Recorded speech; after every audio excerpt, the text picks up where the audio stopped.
Երևանի փողոցները մաքրող աշխատակիցների աշխատանքի մասին խոսելիս սովորաբար ուշադրության կենտրոնում մաքուր քաղաքն է։ Սակայն վերջին օրերին քննարկվում է մեկ այլ հարց. քաղաքի մաքրությամբ զբաղվող աշխատակիցները կարողանում են ազատ տեղաշարժվել քաղաքում։ Քաղաքացի Կարեն Ղազարյանը սոցիալական ցանցում պատմել է դեպքի մասին, երբ իր խոսքով փողոց մաքրող աշխատակցին գործիքներով չեն թույլատրել նստել ոչ ավտոբուս, ոչ էլ տաքսի։ Նրա խոսքով կանգառում գտնվող մարդիկ երկար ժամանակ փորձում էին հասկանալ, թե ինչպես պետք է աշխատակիցը տուն հասնի։ Քաղաքը մաքրող տատիկ-պապիկներին իրենց փոքր դույլերով եւ ավելներով չեն թողնում ոչ մի ավտոբուս նստել։ Հենց նոր 5-րդ մասիվի նոր-նորքի 5-րդ զանգվածում կանգառում պապիկին երթուղային չթողեց վարորդը, ասելով, որ մի անգամ թողել է, զանգել են խոսել իր վրա։ Ես տաքսի կանչեցի, վարորդը նույնպես հրաժարվեց տանել։ Հիմա հարց. այս մարդիկ ո՞նց գնան իրենց տուն, երբ երթուղայինը եւ տաքսին հրաժարվում են այդ դույլով իրենց տուն հասցնել։ Հենց հիմա կանգառում կանգնած մարդիկ չգիտեն ո՞նց տուն գնան։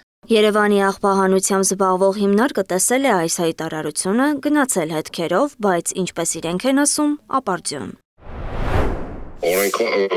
չի արգելում որևէ վարորդ իրավունք չունի այդ բաղվին ինքնագործունեությամբ զբաղվի։ Մենք այդ հայտարարության հետևից գնացել ենք, բայց պարզվել է, որ այդ կտորով արձանագրված հստակ մարդ չենք կարող գտնենք, ում մասին է խոսքը։ Իսկ հիմնարկի աշխատակից Հռիփսիմեն մեծ հետ զրույցում նշեց, որ նախկինում նման իրավիճակների բախվել է։ Հաճախ եղել խոսացել են, որ չեն ուզեցել դաշը վերցնեն, որ իջացնեն, մեսի դաշը չեն կանգնել, բայց մենք չենք բարձրաձայնել, ոչ մեկս ոչ մեկտեղ չենք ասել, ճիշտ ասած ես ինքս չեմ թույլ տվել, որ ասեմ։ Եվ քանի որ չեն ասել, հիմնարկի ղեկավար Սաշա Կատվալյանն ասում է, նման խնդրի մասին նոր են տեղեկանում։ Մեկ դեպք եմ լսել, նայել տեսել Facebook-յան հարթակում, որ իրականում երբ որ հետևից գնացել ենք, հասկացել ենք, որ նախ չգիտենք ԵԱՍՄ աշխատակիցա թե եղել է վարչական շրջանի աշխատակից, ամեն դեպս դեպքը չենք արձանագրել, այսինքն չենք կարողացել հայտնաբերել ում մասին է խոսքը։ Աշխատակցի գնահատմամբ վերջին շրջանում նման վերաբերմունքը զգալիորեն նվազել է։ Այս վերջերս ասենք, որ այս մի քանի օր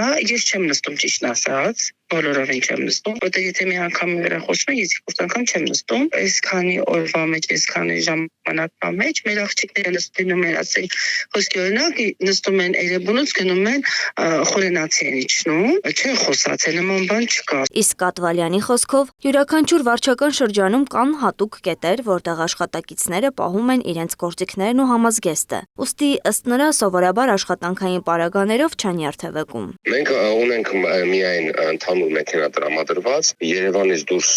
ապրող աշխատակիցների համար, օրինակ Չարենցավան Էրկամեշմնասների ուղղության վրա մենք ունենք աշխատակիցներ, մեր տեխնիկաներով երկու մարդատար այդ գազել միկրոավտոբուսներով տեղափոխում ենք աշխատակիցները։ Մնացածը Երևանում ապրող աշխատակիցները իրանք գնում գալիս են։ Միևնույն ժամանակ Հռիփսիմեն նշում է, որ խնդիրը հիմնականում կարող է առաջանալ աշխատանքից տուն վերադառնալու ընթացքում, երբ աշխատակիցը ստիպված է օգտվել հանրային տրանսպորտից կամ այլ փոխադրամիջոցներից։ Ուզում ենք այնպես լինի, որ չխոսան մեզ վրա, մենք էլ մի աշխատող մարդիկ իրանց համար էլ չէ, դա մաքրվում, չէ՞ որ մեր քաղաքն է։ Մենք մաքրում ենք իրանց համար, որ լավ լինի, չէ՞ իրանց երեխեքի, իրանց ընտանիքի, բոլորի համար ենք, չէ՞ մեր ազգի համար ենք, չէ՞ անում, որ բարելավ է մեր մաքրությունը։ Եվ հավելում, որ քաղաքապետարանը ամեն դեպքում ինչ-որ չափով լուծում է քաղաքում տեղաշարժի հարցը։ Մեր քաղաքապետարանը